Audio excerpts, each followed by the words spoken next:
Hello guys, स्वागत है आपका हमारे यूट्यूब चैनल पे। आज मैं आपके लिए लेके आई हूँ एक द जंगल बुक की स्टोरी जो कि मोगली की है। तो चलिए शुरू करते हैं। सुबह का टाइम था, घना जंगल और उसमें से हल्का धूप पेड़ों के बीच से आ रहा था। पक्षियों की आवाज़ें आ रही थी, हल्की-हल्की हवा की सरसराहट की आवाज़ आ रही थी और जानवरों की हलचल। सब कुछ पहले जैसा ही था, लेकिन उस दिन कुछ अलग होने वाला था। मोगली, जो इंसान होते हुए भी जंगल में जानवरों के साथ बड़ा हुआ था, अब बड़ा और समझदार हो चुका था। उसके दोस्त भालू, बल्लू, बगीरा और सारे जानवर उसे अपने परिवार की तरह मानते थे। लेकिन एक खतरा अभी भी जंगल में जिंदा था, जो कि शेर खान था। आप लोग शायद देखे होंगे तो पता होगा, शेर खान जो हमेशा मोगली के पीछे पड़ा रहता था। तो चलिए कहानी की तरफ बढ़ते हैं। कई साल पहले मोगली ने शेर खां को हराया था और उसी का गुस्सा उसके मन में था कि वो हमेशा मोगली को हराना चाहता था। सबको लगा कि वो हमेशा के लिए चला गया, लेकिन एक रात जंगल के किनारे आग जैसी चमकती आंखें दिखाई दी। मैं वापस आ गया हूँ, ऐसा शेर खान ने धीमी और खतरनाक आवाज में बोला। वो अब पहले से ज्यादा ताकतवर और चालाक हो चुका था। उसकी सिर्फ एक मकसद था, मोगली से बदला लेना। एक दिन मोगली अकेले नदी के पास गया, तभी अचानक झाड़ियों में हलचल हुई। शेर खान ने छलांग लगाई, दोनों के बीच भयानक लड़ाई हुई। धूल उड़ने लगे, पानी उछलने लगी और जंगल कांप उठा। कुछ देर बाद सब शांत हो गया। जब बगीरा और बल्लू वहां पहुंचे तो उन्हें सिर्फ खून के निशान मिले और मोगली का कहीं पता नहीं चला। बल्लू की आंखों में आंसू था और वो मोगली मोगली चिल्ला रहा था। जंगल में खबर फैल गई, सबको ऐसा लगा कि मोगली मर गया है। सब लोग दुखी थे। पूरा जंगल शोक में डूब गया। कोई हंसी नहीं, कोई खेल नहीं। हर जानवर को ऐसा लग रहा था जैसे उसका अपना कोई खो गया है। शेर खान दूर खड़ा ये सब देख रहा था। अब इस जंगल पर मेरा राज होगा, उसने गर्व से कहा। लेकिन असल में क्या हुआ था, आइए बताते हैं। जब शेर खान ने हमला किया तो मोगली बुरी तरह से घायल हो गया और वो एक नदी में गिर गया था। तो नदी का बहुत तेज बहाव था, उससे दूर एक अनजान जगह ले गया। एक बूढ़ा साधु था जिसने मोगली का बॉडी पानी में देखा तो मोगली को बचाया।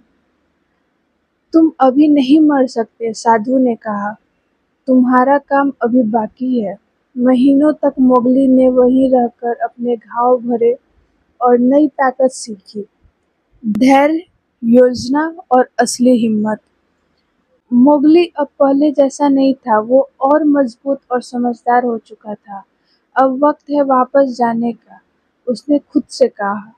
उसने जंगल के रास्ते याद किए, शेर खां की चालें समझी और एक योजना बनाई। एक रात जब पूरा जंगल सो रहा था, एक परछाई पेड़ों के बीच से गुजरी और वो मोगली था। उसने सबसे पहले बगीरा और बल्लू को ढूंढा। जब उन्होंने मोगली को देखा, उसकी आंखों में खुशी और विश्वास नहीं हो रहा था कि तुम जिंदा हो, बल्लू चिल्लाया। तो मोगली बोला, शांत शांत, अभी नहीं। शेर खां को लगता रहना चाहिए कि मैं मर चुका हूँ। फिर मोगली ने एक लास्ट प्लान सोचा। मोगली ने जंगल के सारे जानवर को एकजुट किया। हम सीधा हमला नहीं करेंगे, उसने कहा। हम उसे उसकी ही चाल में हराएंगे। योजना थी कि शेर खां को एक घाटी में ले जाना है और वहां फंसाना है, जहां से बच निकलना नामुमकिन हो। तो सब लोग रेडी हुए। अगली रात मोगली खुद शेर खां के सामने आया। शेर खां उसे देख के एकदम आश्चर्य हो गया। तुम जिंदा हो अभी तक? मोगली बोला, हाँ, और इस बार ये खत्म होगा खेल। दोनों के बीच फिर से भयानक लड़ाई शुरू हुई। इस बार मोगली अकेला नहीं था, पूरा जंगल उसके साथ था। जानवरों के शेर खां को धीरे धीरे घाटी की तरफ ढकेल दिया। आखिरकार शेर खां घाटी में फंस गया। वो दहाड़ा, गुस्से से कांप उठा। ये खत्म नहीं हुआ है। मोगली शांत खड़ा रहा, बोला, हाँ, आज सब खत्म हो जाएगा। शेर खां हार चुका था। जंगल में फिर से शांति लौट गई। अब सबको पता चल गया था कि मोगली जिंदा है। पूरा जंगल खुशी से झूम उठा। हर जानवर उसे देखने आए। तुम सिर्फ इंसान नहीं हो, बगीरा ने ऐसा कहा, तुम इस जंगल की आत्मा हो। मोगली मुस्कुराया और बोला, ये जंगल मेरा घर है। तो इस कहानी से हमें ये सीख मिलती है कि कभी-कभी लोग सोचते हैं कि तुम हार गए, लेकिन असली जीत तब होती है जब तुम वापस उठते हो और उसका सामना करते हो। आज के लिए इतना ही। अगर आप चाहते हैं कि इसका पार्ट 2 भी सुनाऊँ तो मुझे कमेंट कीजिए और मैं पार्ट 2 भी आपके लिए रेडी कर दूँगी। तो चलिए, आप लोग का बहुत-बहुत धन्यवाद। Thank you.